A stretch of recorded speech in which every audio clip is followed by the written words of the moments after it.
Hello to all of you out there.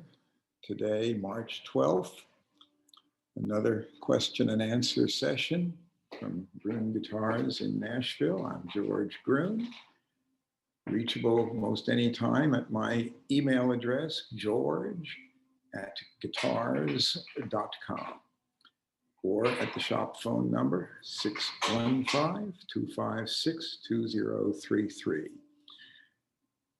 Today, I'll be discussing listener questions as well as a little bit of philosophical discussion of my own. But first question from Paul. In past episodes of your online show, you have spoken about the difference between those who seek out vintage instruments for the quality of performance that they offer and those who collect guitars that belong to iconic musicians. I would like to suggest a third group, collectors of historically significant instruments that can never be replaced by a reissue or modern replica, no matter how good it is. Instruments that fall into this category might include guitars and mandolins made by Orville Gibson himself, the earliest Martin flat tops and prototypes, or extremely early examples of established favorites like the Telecaster, Les Paul, or ES 335. Perhaps you could talk about this area of collecting and tell us something about some of the historically significant instruments that have passed through your hands. Well, I can certainly show a few that are marketable or collectible because of their historical significance more so than because of their actual playability, although they are playable. First example I'll pick. Here is a Martin guitar made by C.F. Martin in 1836. Martin didn't come to the US until late 1833 and really wasn't making anything much till 34. So this is a very, very early example of a Martin, but its design is very much modeled after Johann Georg Stauffer of Vienna, where Martin had worked for about a decade prior to coming back home to Marknenkirchen, where he ran into difficulties with the Violin Makers Guild because the Martin family was in the Furniture Makers Guild, and the violin makers didn't want Martin to be making guitars. They thought that should be verboten. At any rate, this guitar is very much modeled after a Stauffer. It looks just like a Stauffer in virtually every way, including the elevated fingerboard, which is actually elevated off the top, bolt-on neck with a clock key adjustment. You can pop the neck out. You can also reset neck angle with great ease. It has the Stauffer style tuners, which have a very complex gear mechanism inside there. These gears were very expensive German imports. And anyway, it is a fine quality instrument, but it did take some restoration work for us to get it going, but we didn't replace parts. All the parts are original, but it does have a repaired crack in the back. And overall, it's in remarkably good condition. It has a few little hairline top cracks, but structurally, it's in quite good shape. It is playable, but frankly, people aren't likely to buy this simply for utilitarian use. Another interesting example, that would be the earliest style Martin when it's still Stauffer design. And here's one of the earliest Martins when it's a more Spanish design, which today still has a body shape that looks remarkably like some of the modern Martin 12-fret models. But this was made in 1842. It has a classical style tie-on bridge rather than bridge pins. It has a neck shape that we think looks very much like a modern Martin. It has a peg head shape that looks very much like a modern Martin. Everything on it that's white is really ivory. The sides are actually book-matched two-piece Brazilian rosewood, and that's copied from some Spanish makers of the 1830s and 40s, notably Reyes and Pages in Cadiz. The peghead shape similarly. The volute on the back is also copied very much from a Spanish design, although Martin incorporated the V-shape graft in the volute, which is something the Spaniards didn't do. They had a different type neck joint. But this is a guitar quite interesting.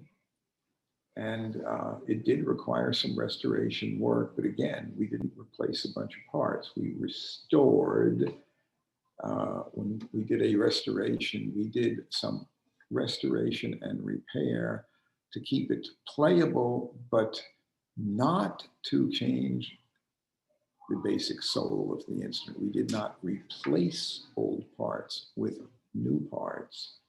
If an old part is missing, we will do our best to make an exact replica of what it should have had. But if there's an original part that's repairable on a vintage instrument, if it's cracked, broken, we will do what we can to restore that part rather than replace. And it is a very different philosophy, for example, from what Martin or Gibson would have had in the 1960s. If an instrument was sent in for repair or restoration, they didn't do much in the way of restoration. They just did replacement of the part. And they'd often enough just replace whatever was the closest equivalent new one at the time. So Red Smiley's pre-World War II D45, repaired in the 50s, had a D28 back on it with a regular D28 checkerboard backstripe instead of the multicolored, more complex D45 style, and had no pearl on the back anymore. And we've seen quite a few instruments that over the years were sent back to Martin and Gibson and had restoration work done that we would think virtually destroyed them as collectibles. But that's frankly also something that Martin and Gibson know better than to do now. The quality of restoration work at the Martin repair shop now is way better than what they did in the 60s. But the philosophy, until things became more collectible, was if something needed work, you do almost like they do with automobiles today, identify the missing component or the damaged component and replace it with the equivalent new one. But a little bit more on these two guitars. I'd like to bring Nathan from our repair shop in front of the camera right now, and he can talk about the work that he actually did on the 1842 guitar, which, by the way, not only is Spanish in body shape, but has a 5-strut fan pattern exactly like the 5-strut fan on the smaller model Torres guitars. Torres was the one who was considered to be the father of the modern style classical guitar. But at any rate, it's 10 years before Torres used that pattern, and there it is on a Martin. Anyway, here is Nathan, and he can tell you about those two guitars and what it took to get them back in good order.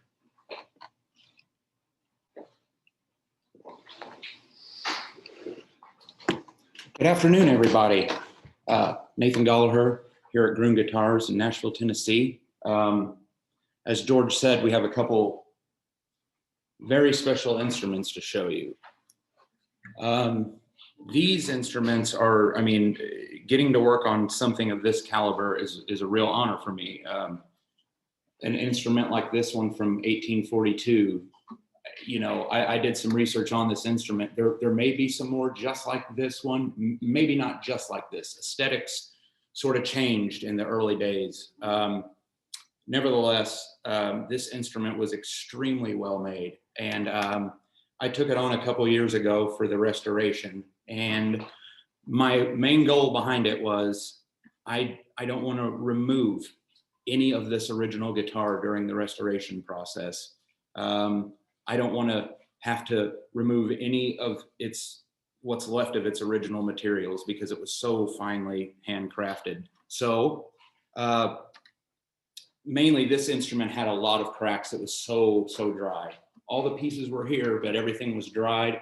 A lot of top cracks in the sides and throughout the back.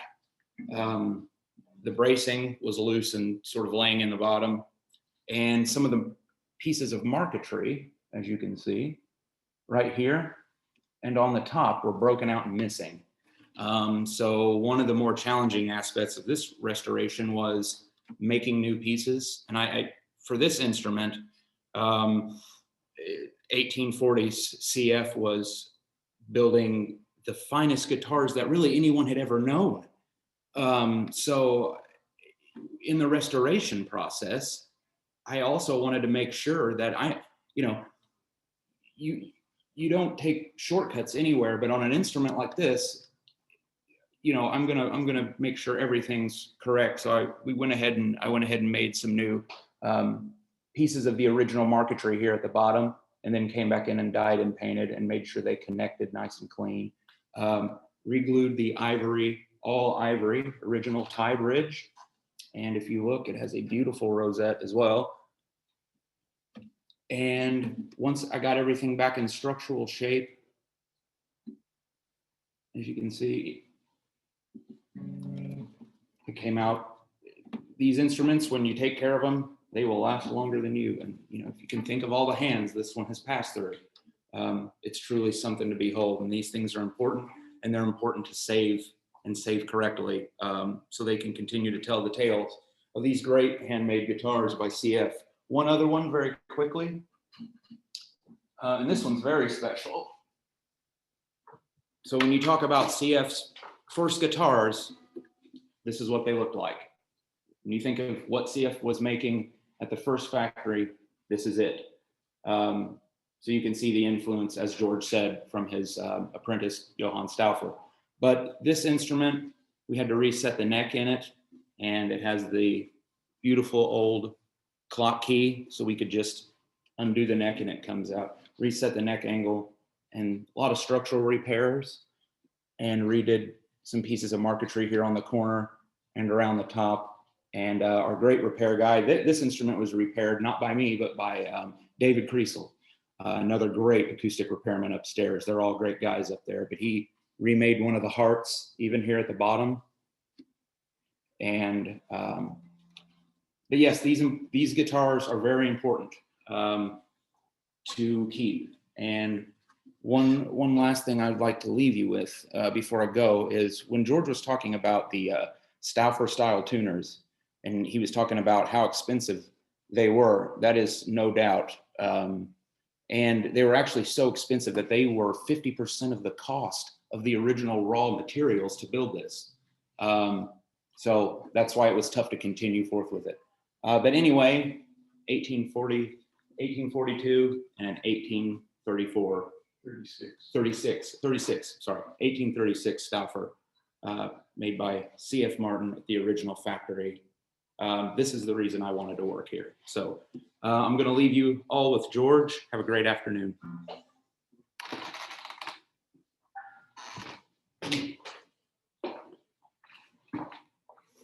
A couple of further thoughts on those two. I wouldn't exactly say that the first one, the Stauffer design, was made in a factory. It was made in a little workshop, and it was CF Senior who came across from Germany on the boat with his first employee, Louis Schmidt.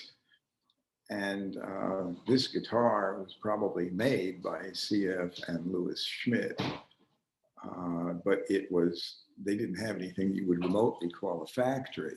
Now, the Martin guitars are stamped CF Martin, New York, right through 1897, but the fact is they actually moved to Nazareth, Pennsylvania in 1839.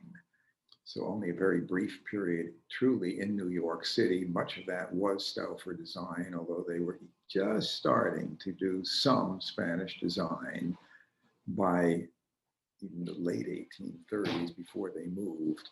But the other one, the 1842 guitar, they had not been in Nazareth very long at all. And Louis Schmidt was still working there.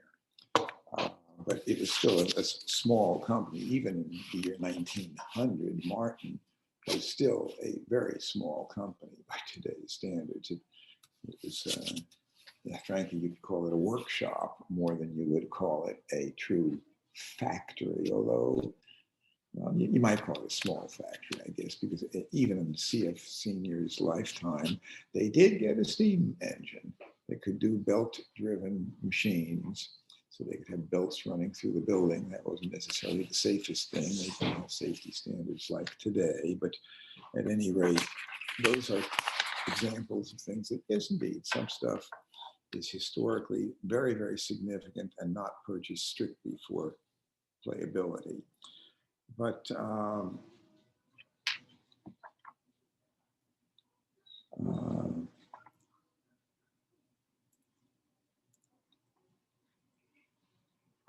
Scott has a question. I received my Style 28 12 fret Dreadnought. True to your recommendation, it has a wonderfully warm fingerstyle tone, the best guitar I've ever owned by far. I have a question that might be appropriate for your podcast. Why do Martin Style 28 guitars and higher have the volute? I have read that it used to be used for structural stability purposes, but more recently on forums, people have suggested that it is there more for ornamentation purposes only. Can you clarify this, please? Well, I just shown the 1842 guitar that has the volute. And it is a holdover from the Spanish design, but Martin incorporated a dovetail into that volute, which is, so the volute V follows the dovetail, whereas the Spanish makers did have a grafted on peg head, but it didn't follow the volute at all. It was there. They might have thought it was for structural purposes, but it really wouldn't do much for it. It would give maybe a little bit of extra strength for peg head breakage, but the real point on that is that the graft meant that the neck did not have grain running diagonally at the neck joint, where the peg head goes back and the grain goes straight. You know, you wouldn't build a baseball bat with an angle in it, because you know if you hit something, it's going to break. The fact is, the grafted peg head made it stronger. And Martin did grafted peg heads even as early as on the guitar Stauffer design, but there's no volute on it. But you have to look. I don't think it'll show very well on camera, but it might. Maybe there is actually a V-shaped graft, but this is a grafted peg head. And the V-shaped graft is basically the same shape as the Martin volute. And it looks nice. And if anything, I think that it is a holdover from the earliest designs that Martin did. And historically, that's why it's there. And on their Style 18s on down, they don't have a volute on the old ones.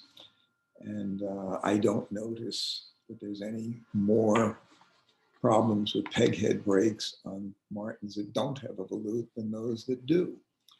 So does it really have significant difference in strengthening the neck? It seems that the answer really is no.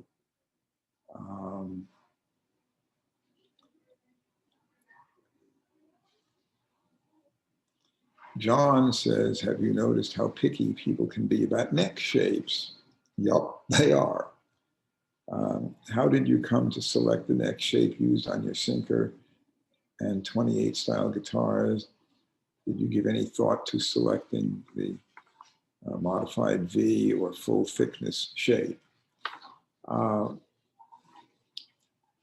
picked what I think will be sort of the most popular shape today.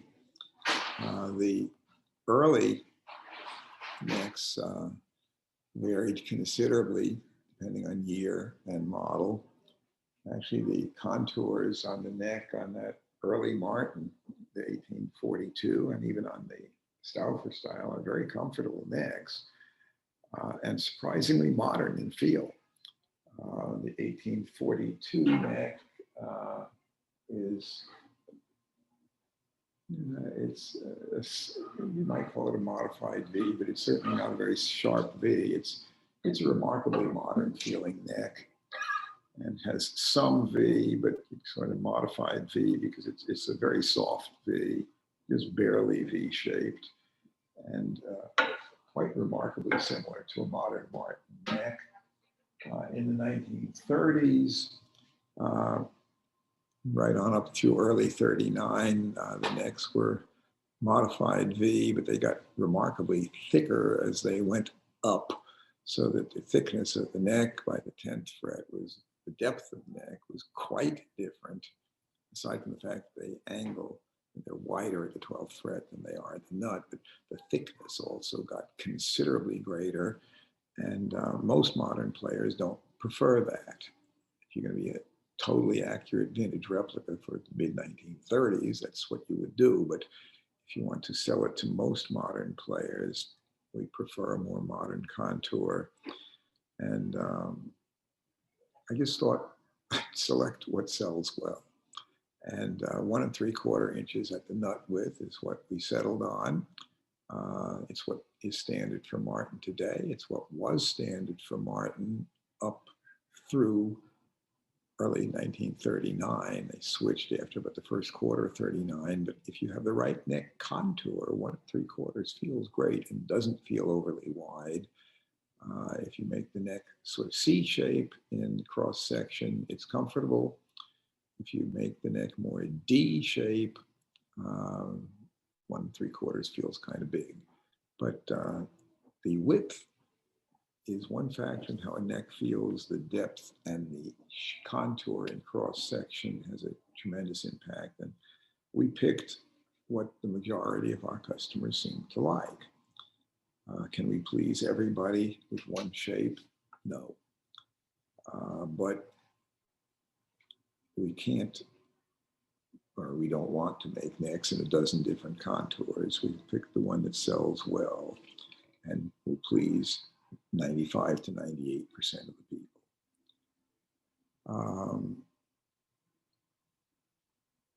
Larry asks, can you comment on the recent Fender issue Rarities series? For example, Fender Rarities, Chambered Telecaster, Flame Maple Top, Maple Neck, Natural Finish.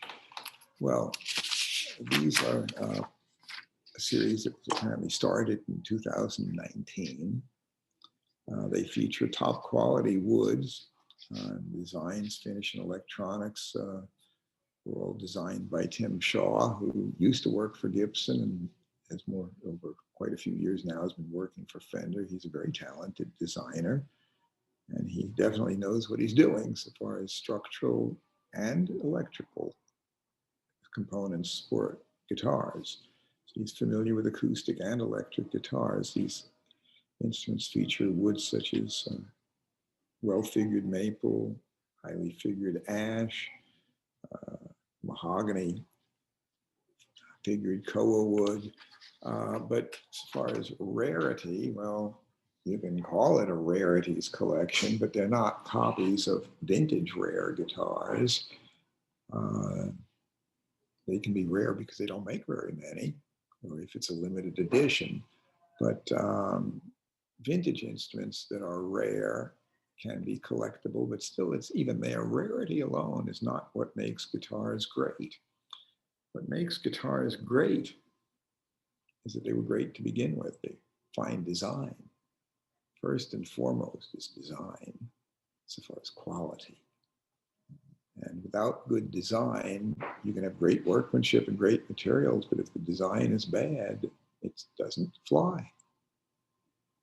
The airplane that has great design, aerodynamic design, it'll fly if you have reasonably decent materials and reasonably decent workmanship.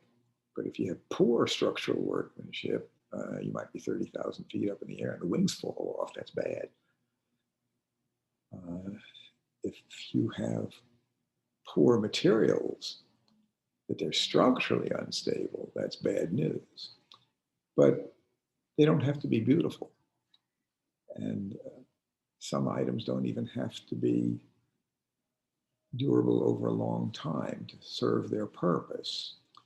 For a guitar, when we build those, we expect to design them to last for more than a human lifetime.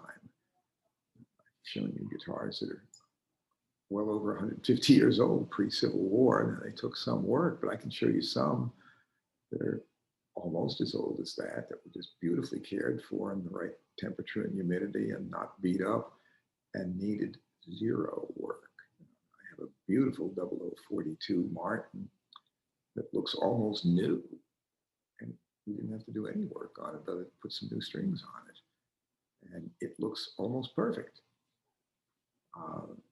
So that's the sort of thing that rarity alone doesn't make a guitar good. Structural workmanship is critical to be usable. Structural workmanship and combined with the great materials must be functional, and in an instrument, materials can affect sound, but beautifully figured maple doesn't necessarily sound any better than plain looking maple. Beautifully figured koa sounds about the same as plain grain koa. On spruce, people think that it must have a lot of grain lines to the inch and be beautifully uniform, and certainly they pay more for that. But in our experience, Adirondack spruce, even if it has ugly grain, sounds better than almost any Sitka. And I've had guitars that sounded absolutely amazingly good that did not have pretty wood, but it was structurally good work and it was acoustically good wood. Structurally good wood and acoustically good wood. But if you combine all three, great design, great materials, and great workmanship, and then add pretty cosmetics, beautiful workmanship cosmetically, it sells better. But there are violins like Storioni out of in Cremona, Italy, same town where Stradivari was. His violins were sold to working musicians originally back then, in 16 and 1700s, and they weren't pretty. He didn't put a lot of time into the cosmetics, but they sounded great. They didn't have beautifully figured wood, but they're worth a lot of money today because they still sound like a Cremona violin, and they're great. So great design still can triumph and produce a great instrument. Like the Fender Broadcaster, Fender Telecaster, and Fender Stratocasters do not have better workmanship than a Gibson, but they do things that a Gibson acoustic doesn't do, or a Martin acoustic doesn't do. A Martin has better workmanship than a Broadcaster Fender, but you can't plug it in and get its result, or you can't. Jimi Hendrix couldn't have played at Woodstock and done what he did on a Martin D28, even if the Martin D28 had better workmanship and better materials. Design is critical. And that's how one can compete in manufacturing. You can compete on price, in which case somebody's always going to come in cheaper and you'll never be famous for making the cheapest because you won't make the best. Or you can work to make the very, very best. But you get to a point where does the world want a Les Paul style guitar with better workmanship than a 59? If you add more cosmetics, like and have pearl inlays instead of pearloid inlays on the fingerboard, will it play better or sound better? No. If you put ivoroid binding instead of the plain white binding that the original has, no, it won't play better. Can they easily make a better sounding pickup than the original PAF humbucker? Well, people try, but they don't seem to make a better one. You get to a point where if you got it right, it plays great. People still want that, and they want an original Explorer or a Flying V. It was not a fancy looking guitar, didn't have fabulous workmanship, had very good workmanship, but cosmetically, they were not marvels to behold. They didn't have fancy ornamentation. But fancy ornamentation can help sell things when new, and even some sometimes when used, but these days, Les Paul Custom made in 59 has more ornamentation than a Les Paul Standard made in 59, but people want that curly top Les Paul Standard, even though it cost less when it was new. So cost when new and value today are not one and the same. So again, this may be the long-winded explanation, but that's what I can say on that particular topic. It's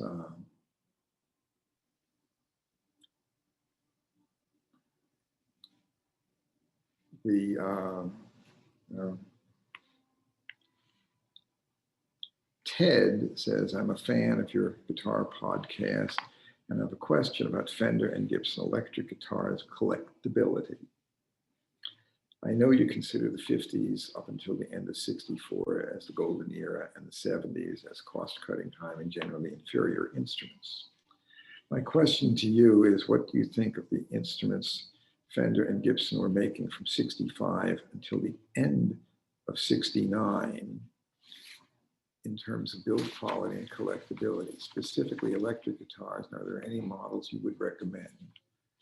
Well, the Les Paul was introduced or reintroduced in 1968 at the NAMM show.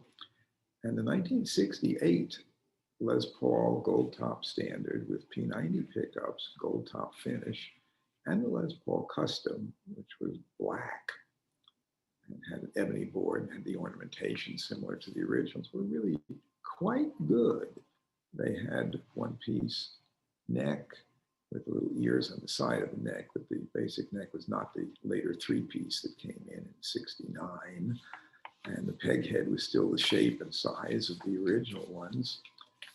The binding and the cutaway on the Les Paul Standard of 68 was deeper in the cutaway, so that was not quite like the old ones, but they played well and they sounded good.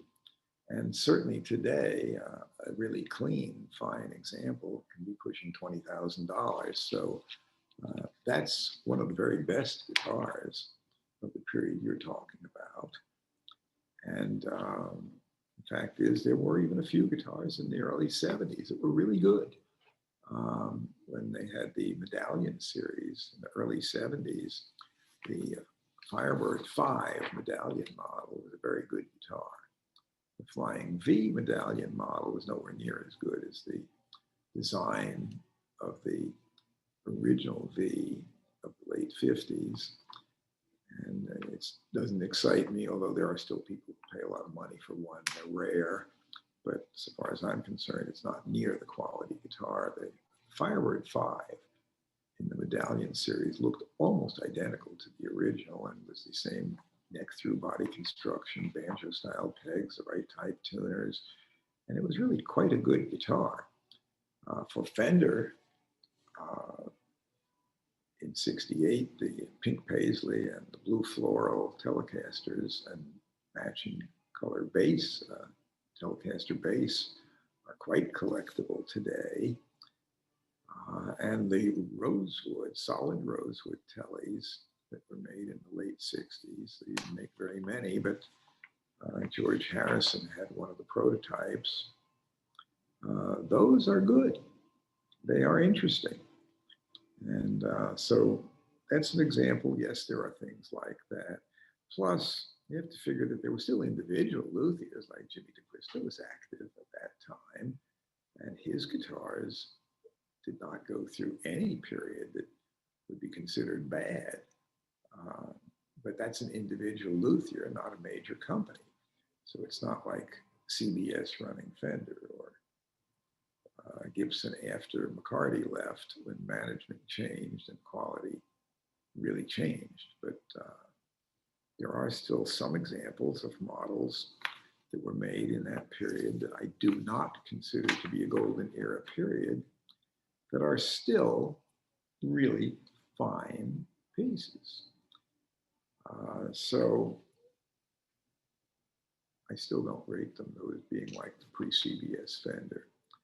And I don't quite rate them as being the same as the Ted McCarty era Gibson Electrics, but those are the ones that come the closest, and they're good enough that I have to admit they're good. And they're some of the best stuff that was made by Fender and by Gibson at that time. And they're things that are worthy of still being collectible today. Nick asks, in your personal collection, what is your favorite flat top? Well, I know what my favorite arch top is. It's my Lohr signed L5 made in 24, and I've had that on several of the question and answer sessions. But I don't have as many flat tops in my personal collection, but some of my favorites happen to be Larson Brothers, made in Chicago, Prairie State, and Euphonon brand. But what I find that I sit around and play a great deal, the brand new Gruhn design Martins that are in sinker mahogany, and in the newest ones that have just come in rosewood, are some of the ones I sit around and play the most, if only because I'm running them through their paces and really being well pleased to see just how they've turned out. Because having a design and then having them made, the results sometimes are not exactly like you expected. In this case, some of them have turned out even better than I expected. So one of the ones I've been playing a lot lately is one I showed last week, quadruple O 12 fret. And this is mine, but yesterday we just got in two more. Frankly, the ones that just came in are good enough that they're as good as this one. So we got in two, it's not much over 2 weeks ago. And this one I just held up is the one I selected out of that batch of two that came in, but we got two more yesterday. And what I can say is that Martin's workmanship is just as good on them. The materials are just as good. And if either one of them was played for a day or two to break it in, I'd be hard pressed to say which one is better. Because I was sitting around for a couple of hours yesterday comparing what I just held up to the two that just came in. But the only difference I can really hear in them is that the one that I just held up, I've been playing now for a couple of weeks and banging on it pretty hard, just breaking it in. And so it's a little bit more broken in than the two that just arrived yesterday. They were literally just unpacked late yesterday afternoon. But I'm, from what I could see, playing them side by side with this one. This one's not better, it's just broken in a little more. And the others look as good. They're certainly as well made. And right now, that's what I've been playing. But most of the time, if I'm going to sit around for fun, I'm still playing my L5 from 1924. I'm in love with that thing. But my favorite flat tops typically have been Martins and Larson Brothers. And I don't gravitate on those to just one guitar. I have one wife, and having extra girlfriends aside from the one wife, that tends to have emotional and legal problems. And you end up having to buy multiple houses for each wife that you go through or whatever, and that's problematic. But the guitars, I prefer to have a harem. But if I had to pick one guitar for my personal collection, I'll keep my L5 Lohr. But I'd really be unhappy to have only one because flat tops do things that the Lohr L5 doesn't do. And the new quadruple O 12 fret suits me personally better than pretty well any other new flat top I've played. And that means even better than a lot of luthier-built, very expensive guitars. It's a really good guitar, and it's as much fun to play for me personally as a lot of pre-World War II Martins are. So it's an amazingly good guitar. that actually is inspirational to me.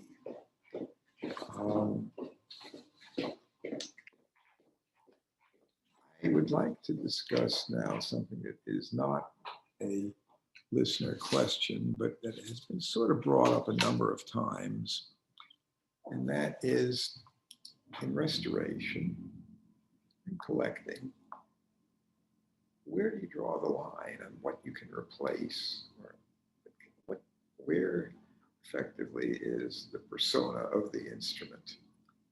It's sort of even a similar question is, where is what if something, what would happen to a person if he or she would no longer be that person? To me, for a person, it's basically cerebral cortical function. If you're brain dead or in a coma, you ain't there. It's not you. It may be the body that you were occupying, but it's almost like you're not there anymore. And on an acoustic guitar, the one thing that if you change, personality of the instrument is such that it's no longer the same one. It may still be a playable instrument, but it's not the guitar that it was. That's the top. If you replace a top on an acoustic guitar, it may still be a good guitar, but particularly if somebody other than the original maker replaces the top, it's going to have much less monetary value if it was collectible, but it also is probably not going to sound the same. And guitars almost seem to have soul and personality. No two feel or respond exactly alike. There's some that are very similar. And they may be equally good, but they are not identical. They're made out of wood, and wood has personality. It has different response. You can get pretty close, but not the same. And if you have a 1935 Martin and the top is damaged beyond repair, maybe you've been in an auto accident or whatever, or the main kind of damage is completely beyond repair, somebody who didn't know what they were doing thought they were going to fix it up, and it had cracks, and they glue it together with epoxy, but they don't line it up right, and then they sand it nice and smooth so that the area where it was cracked, it's now level, except that it's not the right thickness anymore. And some of that, it's easy to cut wood off, but it's hard to regrow it. You can splice or graft, but on a top, if you just laminate the top with new wood, because it's been sanded too thin, it's not going to respond the same. If in 1934 a Martin was made, got in an accident, and was sent back to the factory in 1938, and Martin replaced the top, it might change the personality, but it would still be a great guitar. It would still be a golden era Martin. And I have had a couple that happened on, and we could tell that it had been retopped, but at the factory. And factory records could indicate that, or else just by looking, we could tell. But the workmanship was essentially perfect. The quality was as good as ever. It would still retain most of its original value there, but it was still by the same maker from a similar time period. But if you sent that Martin back in 1965, you got a new top put on your 1938 D28 or D45, you get a top that really didn't resemble the original. You Sitka spruce instead of Adirondack. We have non-scallop bracing. And if the original top had abalone trim or herringbone in 1965, they weren't doing that. You just get a regular 1965 style 28 top. That wouldn't be such a good thing. That would be bad news. so far as I'm concerned, it would have lost its soul and personality, and it would have remarkably little value comparatively. So if Stradivari made a violin and later somebody replaced the top, and there was a horrific example of a luthier named Ortega who worked for the Spanish court many, many years ago. He regraduated the tops on the Spanish Royal Quartet of Stradivari's and thinned down the tops. Pretty much ruined it. He's done. They were no longer the soul and voice of the Stradivari, and terribly devalued now. On the other hand, when Stradivari was building violins, he was active from the late 1600s on to 1737, actually well into the 1600s when he started, but he started at about age 16 building, and he lived to be 94 and was still building violins in his 93rd year. But there were violin makers like De Salo and Maggini and some of the Amati family that were building violins in Cremona and in Brescia in Italy, where some of these violins were already 150 years old when Stradivari and Guarneri were active.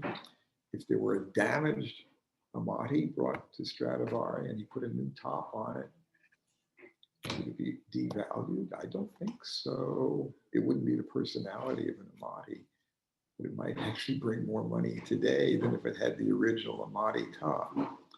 So is it still an Amati if it has a Stradivari top on it? Interesting philosophical question. In past shows, I've talked about the family heirloom that's been handed down in my family generation after generation, and we treasure greatly, and we never sell. We have Abraham Lincoln's axe, really collectible. You got to have it, but we've used it over the years. So we changed the head twice and the handle 3 times. And that's sort of part of it being a humorous example. But it turns out one of our listeners happens to be my personal physician, Dr. Scott Major, pointed out that this goes back to ancient Greek philosophy. It's times of Plato. Plato and several others debated this. And there was a debate about the ship of Theseus, a great ship, which was victorious in a great battle. And it was brought back to harbor and put there as a memorial to great victory. But sitting there in the harbor over the years, planks rotted and had to be replaced, sitting there in salt water, whatever. Ships had to be maintained and parts had to be replaced over the years. After a while, there was hardly an original piece anywhere on it. But each piece had been replaced by shipbuilders of the time and was replaced to be like the original. But there was virtually nothing left. And it was debated, is it still the ship of Theseus? What is it? And there's a lot of things that do have interchangeable parts. And if they're used enough over the years, they may, after a while, hardly have components of the original. How does one define that? We try to keep instruments as original as possible when we're doing restorations. If we can repair a part, we do. We don't replace parts that are repairable. If the finish is worn, we don't take it off and refinish to look new. If there's an ugly scratch that just happened, if we can touch that up, we will, because we don't consider that to be honest wear. We don't touch up honest wear. But if there's been an accident and the neck is broken, we'll go to great lengths to put it back together and then touch up that work where it doesn't look bad, where it will make it look as perfect as we can, except that we don't make it look perfect under black light. We deliberately leave it where under blacklight inspection, you can still see the finished work. You could put UV dye in that and make it much, much harder to tell, but we don't do that. And we disclose what we've done. But where is the soul of the guitar? If it's an acoustic, it's right there in the top. But if you change the top, it's a different guitar. It may still be a really good guitar, but it's a different guitar. So far as a person, so far as I'm concerned, if they're not conscious and functional, they're gone. And I would have to say also that if somebody has severe dementia to the point that they don't even know their own name and they don't know the name of anybody in the family or any of their acquaintances, they're also gone, although the body is still there and it's still alive. But a guitar that's been changed there, guitars have changed enough that it ain't the same thing anymore.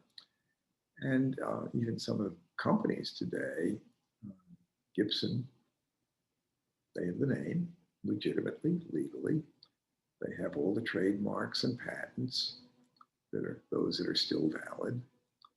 Some have expired, like if you have the trademark of the name, that doesn't expire.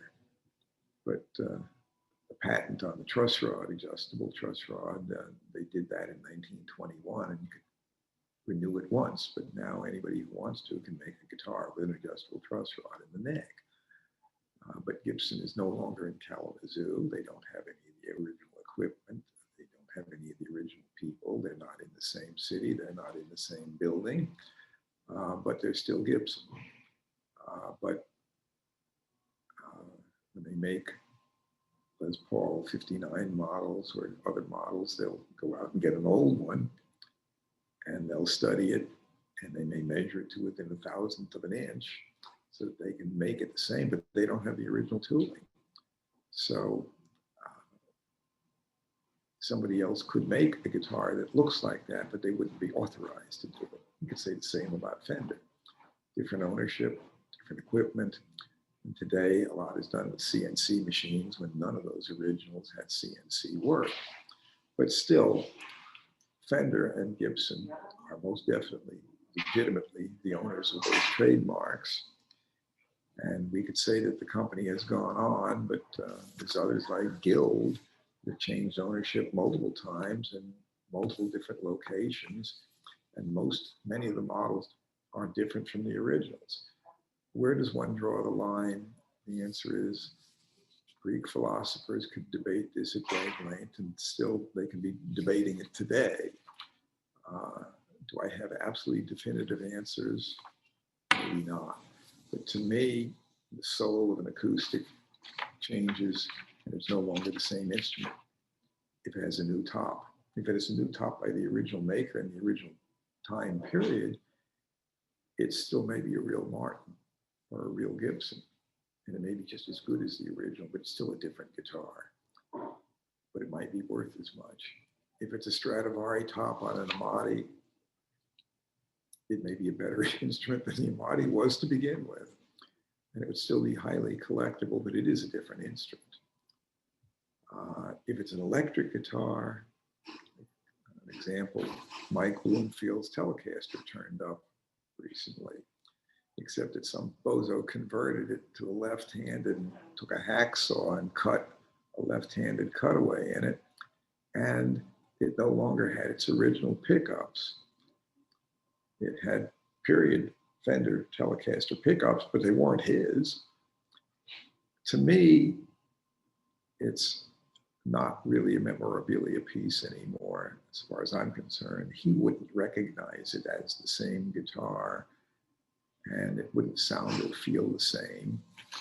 And I'd have to say it's gone. Earl Scruggs' banjo changed so many times over the years, multiple different necks. The banjo he recorded, Foggy Mountain Breakdown, is gone. The only thing that's left of it is a modified wood rim. The original tone ring is still there, but has its gold plating stripped off. And the resonator is the original, but it's refinished. And every other component on it has been changed. So the neck, the tuners, the tension hoop,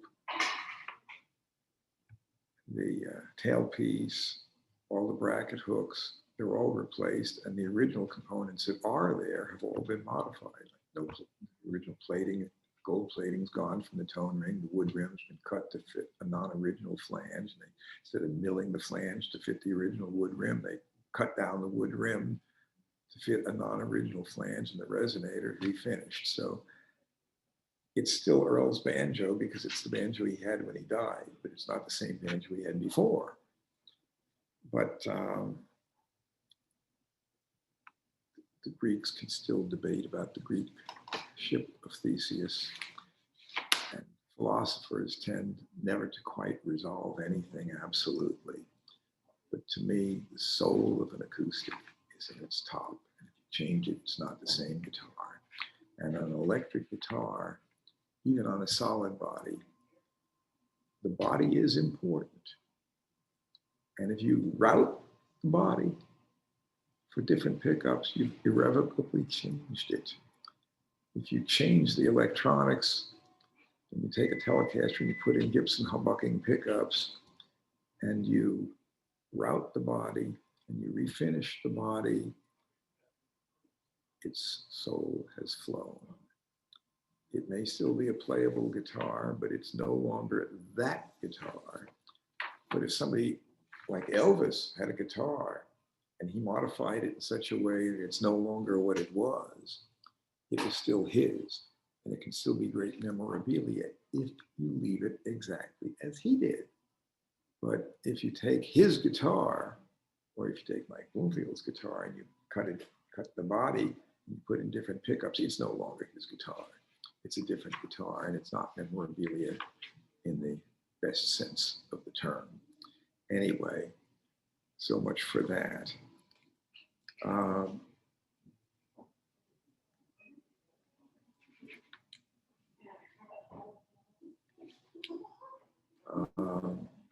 John Parsons, what's the give and take with the 12 fret, less access to upper frets? Well, yeah, but they sound different.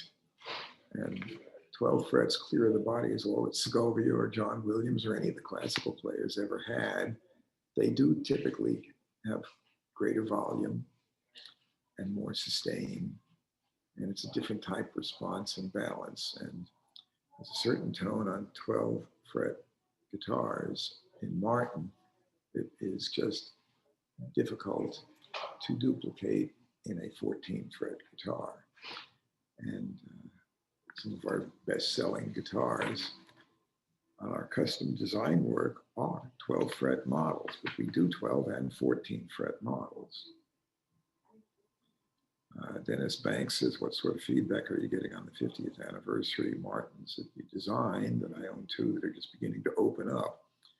Well, so far as how long does it take for one to open up after being played, if you pound on it hard, like in a bluegrass or old-timey band, or any acoustic band where you're playing strictly acoustically and you're playing loud enough that you got to cut through a full band, it doesn't take long at all for one to open up. You can do that in a week. If you're playing bare fingers, finger picking, you can play on it for 10 years and it won't open up as much as 2 or 3 nights in an acoustic band where you're really driving it about as loud as you can go. And if you have an instrument that play, if you spend 5 minutes of warming it up, waking it up by pounding on it hard for 5 minutes, after that you can play it soft and pretty and it still responds better. But the 50th anniversary models have had good response, although they did come out kind of late because the pandemic hit in 2020, which was when our 50th anniversary was, since we opened in January of 70. So a lot of them didn't come in till our 51st anniversary. But we have a few left. They're very good guitars. And the response has been good. Richard Buse, considering Martin's current upcharge for Brazilian rosewood, which is very, very high, shouldn't in original condition be worth these 12,000. Well, Martin's price for Brazilian rosewood on new guitars is extremely high. But that's Chris Martin's decision to have done that. For their mid-grade Brazilian, they have $25,000 upcharge, which comes out to $12,500 dealer wholesale to do Brazilian, in their top grade, $50,000 upcharge. And that comes down to, is it worth that? How does that affect the value of used ones? The answer is, I think it's almost separate. The price on the new Brazilian rosewood is so high that it's discouraging for anybody to order one. I don't consider the upcharge to be worth it. Other makers who have some Brazilian old stock wood that's still legal aren't charging that kind of money. And I'm not ordering Brazilian rosewood customs from Martin. I'm very happy with the Indian rosewood customs that I've been getting. And the Indian rosewood guitars, in my experience, sound every bit as good or better than Madagascar rosewood, which is expensive and looks a lot like Brazilian, but doesn't sound like it. And the Guatemalan and Honduran and Cocobolo look great, and they sound very good. But are they notably better sounding, or even are they better at all sounding than Indian rosewood? That's debatable. Romanius, one of the great classical builder, preferred Brazilian over Indian, and Hermann Hauser I made Segovia's favorite classical that he played in the 30s and on into the 50s. Segovia was happy with Hauser's, thought they were wonderful, but Hauser made Indian rosewood and Brazilian rosewood for the same price and considered them to be of equal quality.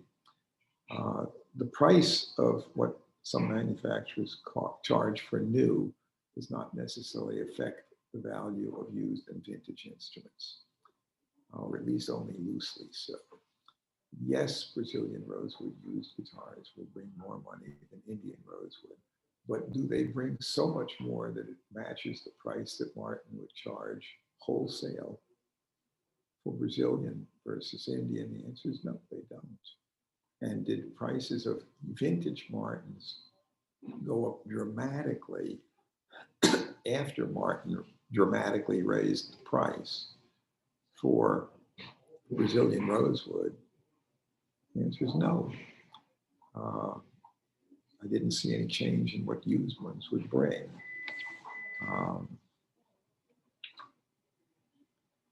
So Elton Adcock says he's searching for a vintage Les Paul with smooth, warm tone. And what would I recommend? He likes the 60s slim taper necks. Well, if you're looking for a vintage Les Paul, vintage to me means 1950s, because the Sunburst Les Paul ended in 60, so you could get into the year 1960, but after that, they didn't make them anymore until they reintroduced them in 1968. And see, I don't consider the 1970s guitar to be true vintage because it's not golden era. And I've discussed in previous times my definition of vintage versus golden era. The term vintage has become almost meaningless because when I opened up my store in 1970, we considered a broadcaster Fender that was not quite yet 20 years old to be vintage, and it sure was different from new. But now a 20-year-old instrument could be 2001. And when I opened up my shop the year 2000, ooh, that was like Twilight Zone science fiction. That was going to be a way thing. We were going to go to the moon for the weekend or stuff like that for a quick vacation trip. And it turns out to be different. So golden era is more definable because vintage, that would imply somehow you want to have a particular year. But so far as vintage Les Pauls, 1970s Les Pauls are old, but the brand new ones are better than the 70s. So if you can afford a 50s Les Paul, get one. but they're expensive. And a 59 burst is so expensive that it's hard to justify it as a utility tool. There are good new instruments. Gibson makes plenty good new Les Pauls. Certainly their vintage reissues are good. There are other companies making fine electrics. We even have the Gruhn model electric guitars of my own design that I think very highly of, and I've shown them on previous shows, previous question and answer sessions. And if you want to see more about them, just contact me, george@guitars.com, or call me 615-256-2033, and I'll be plenty happy to talk about them. But at any rate,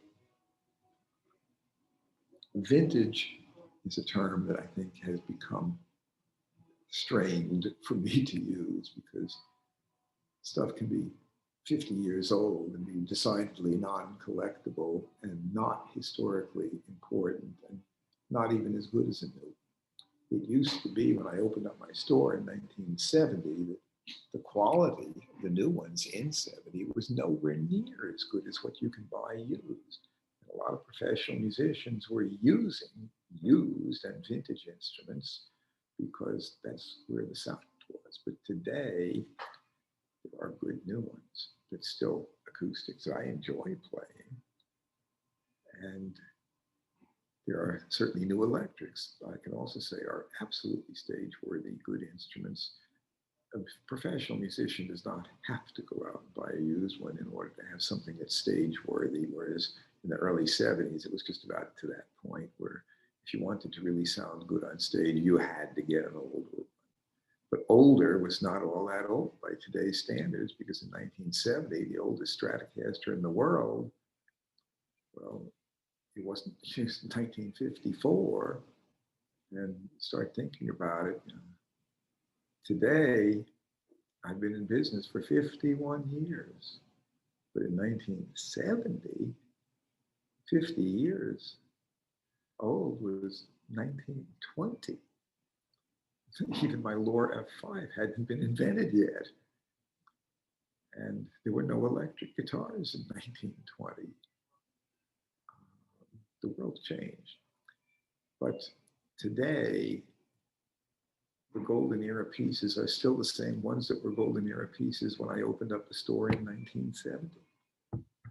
There's a few great makers, John Mottleone, great stuff, and his newest are his best, and they're still collectible. He doesn't make very many, he probably doesn't make more than 10 guitars a year, but he gets a lot of money for them, and they're highly collectible the moment they're made. And there's a few great painters who are that way too. Picasso paintings were great the day he made them, and then by the time he was an older man, he also knew he could get a lot of money for them then, but not as much money as they bring today. Jerry Black asked if we ever worked on Tony Rice's guitar, and the answer is no, but I'm familiar with it. And that's a guitar that was so highly modified that I would have to say it's an example that it was no longer really the guitar it started out as. It was so modified that, so far as being an early 1934 type D28, no way. The top had been thinned down, the sound hole was enlarged, the neck wasn't original, the bridge wasn't original. It was so modified, effectively it was hardly really even a D28 Martin anymore, but it was his guitar. It suited him, and there are certainly people who would pay a heck of a lot of money for it as his guitar, as memorabilia. But if it was Joe Blow's guitar and it was the very same instrument, it would bring a whole lot less than a fully original example. But memorabilia is a different market. If you were to take his guitar and now he's dead, acquire it and convert it back to the closest as you could to its original specs and put the proper original style neck on it, and you just about have to retop it or at least reconstruct the sound hole, make it the original size instead of the enlarged. That would be a bad thing to do, because as memorabilia, you'd be destroying its value as memorabilia, and you'd never get it back to its value as for originality either. So memorabilia pieces need to be kept as they were left by the celebrity owner.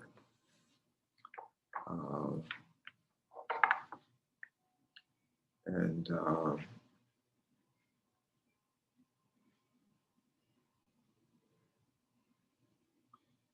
so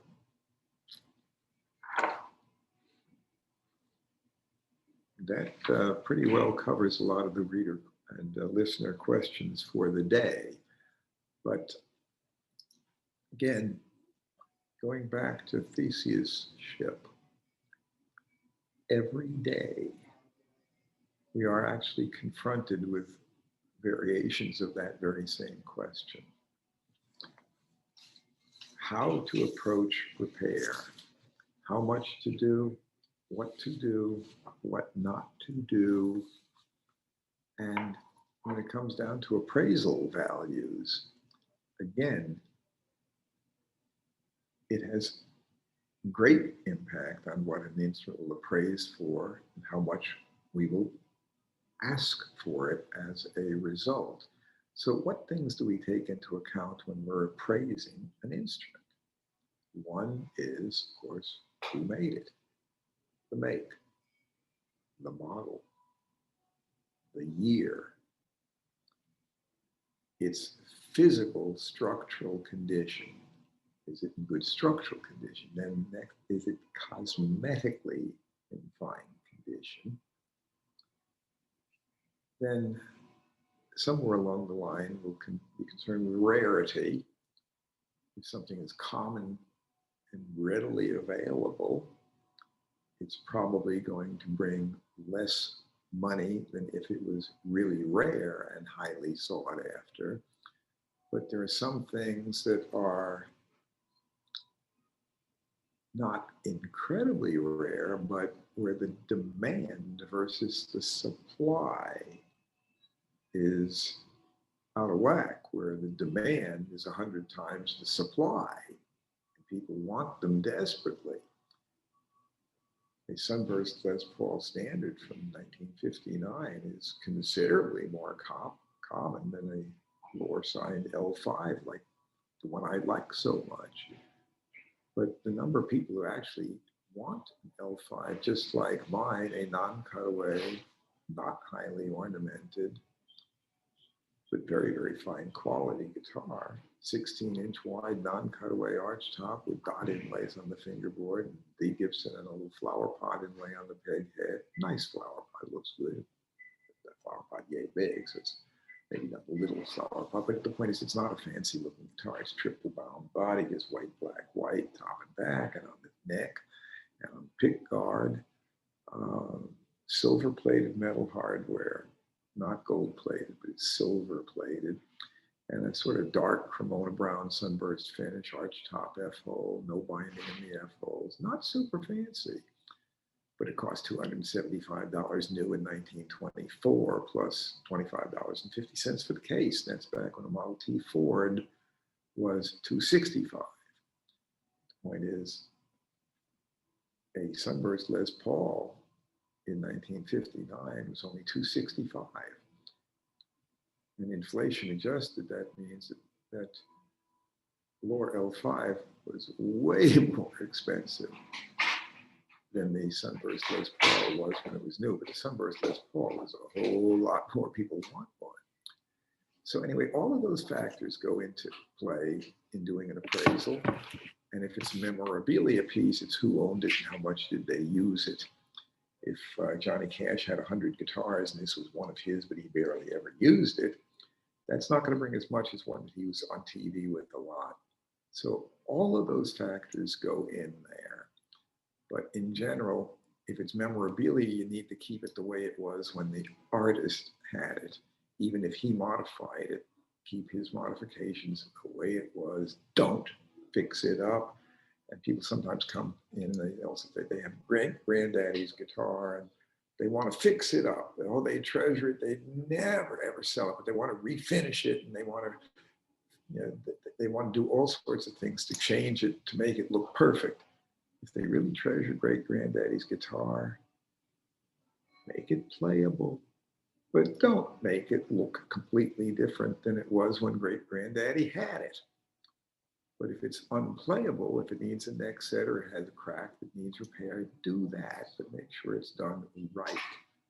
But anyway, that's some philosophy for the day. And again, my personal email address, george@guitars.com. I don't necessarily expect everybody to agree with me, but debate is a fun thing. And if you prove me wrong on something, I don't get mad. See, some people get mad if you prove them wrong on something logical point by point. And I don't claim to be omniscient. When I do become omniscient, I'll know it immediately by virtue of the fact that if I'm omniscient, by definition, I would know I'm omniscient. And I'll tell everybody then that I am. But until then, I'm open to correction. And if you prove me wrong on something, I don't get mad. I've learned something new that's beneficial. If I was mistaken on something, I want to be corrected. So I'm open to discussion. You can call, or you can email me, or you can send in questions for next week. The more questions I get, the happier I am, and more difficult the questions are, the more fun it is. So keep those questions coming, and keep emailing me or calling me, because that's what keeps me motivated and happy. Till next week, have a good one.